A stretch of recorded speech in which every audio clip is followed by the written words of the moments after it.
Hey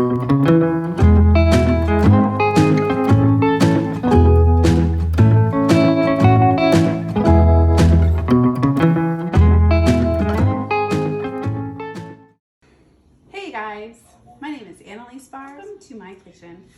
This is something I'm doing for me this year. I want to have fun cooking. Yes, it is possible to have fun while you are cooking.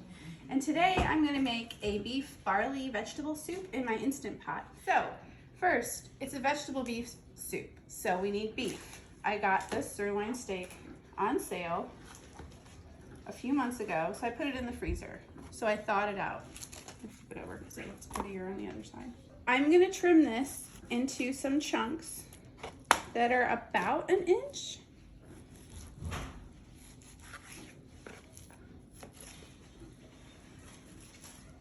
I'm just cutting the fat off of them.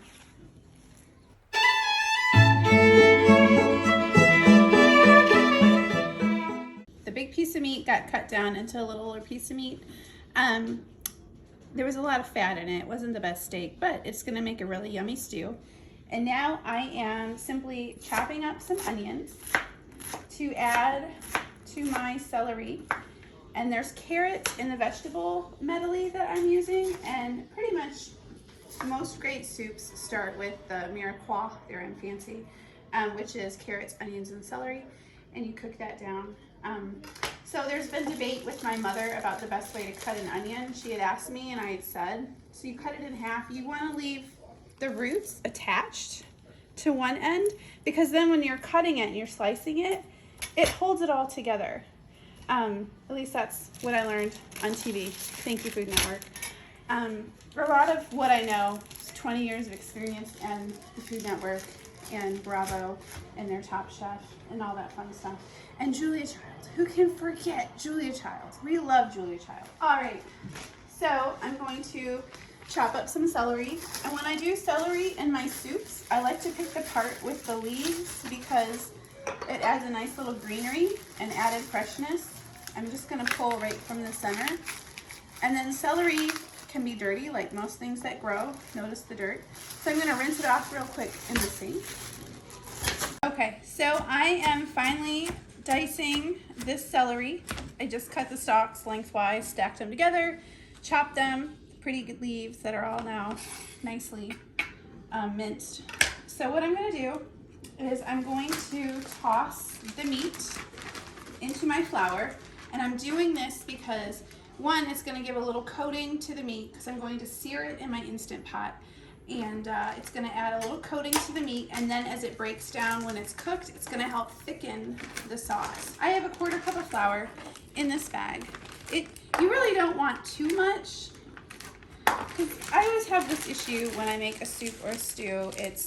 I tend to put too little broth inside of it, and then certain members of my house, they like something that has a lot of broth, and I have to keep adding stock or to loosen it up. I have floured my meat. I'm gonna add my seasoning. This is Ann's special seasoning. It's got it's kind of like a blackening, so it's got different chili powders, it's got salt and pepper, and I'm actually gonna add a little extra salt because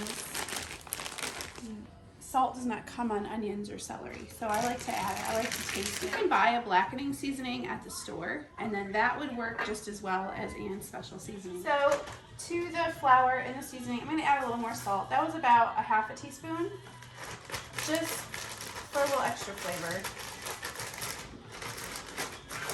So I tossed the meat. You can see it. Got my vegetables chopped. This is why I like an Instant Pot versus a slow cooker, because of this saute button. And I'm gonna put it on high. Wait, hold on, how do we do that? Keep pushing it, there we go. So it's on the hottest setting, so this will heat up really fast. And this way I can brown the meat, I can caramelize the vegetables, and that makes a really good base of flavor to build upon as I'm cooking. I'm gonna go ahead and do my vegetables first.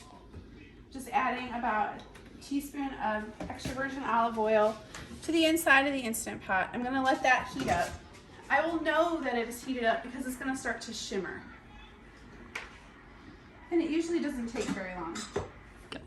Okay, so the oil is shimmery. You can kind of smell it as that olive oil is coming up to heat. So I'm gonna go ahead and add my vegetables to the pot. And I'm rewarded with a sizzle, so that's good. Just gonna give those a little stir. And honestly, I'm gonna add a little more salt because I like salt. I like to taste things.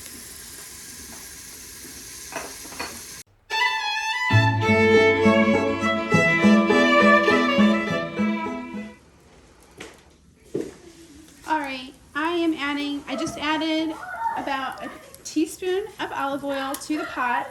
I've got to work quickly before the bottom of this pot scorches. The little brown bits are gonna be wonderful when I throw the broth in and scrape up the bottom. It's called deglazing your pan. I want to spread the meat out so that it is not touching because we want to get that sear on the meat. Trying to shake the excess flour off.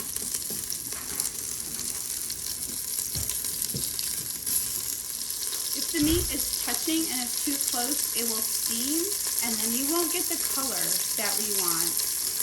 I am going to turn my saute down just a little to normal. So I pushed the saute button until it went from more to normal.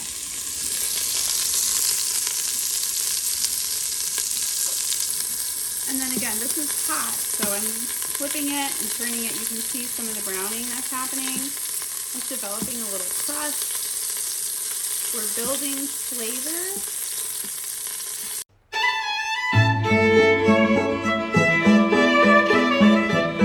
Just turning it so most of the sides can be crisp. And then I am going to pull the meat.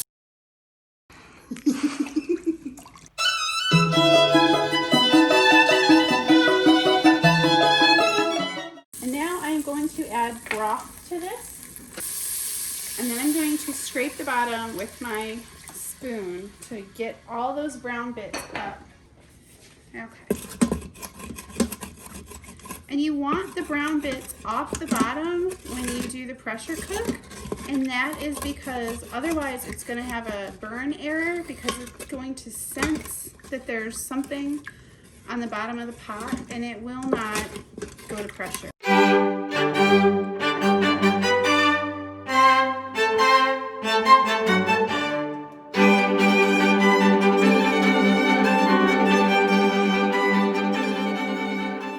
Okay, so I've got most of the brown bits scraped up off the bottom, which is good. That's all that flavor. It's a flavor party in there.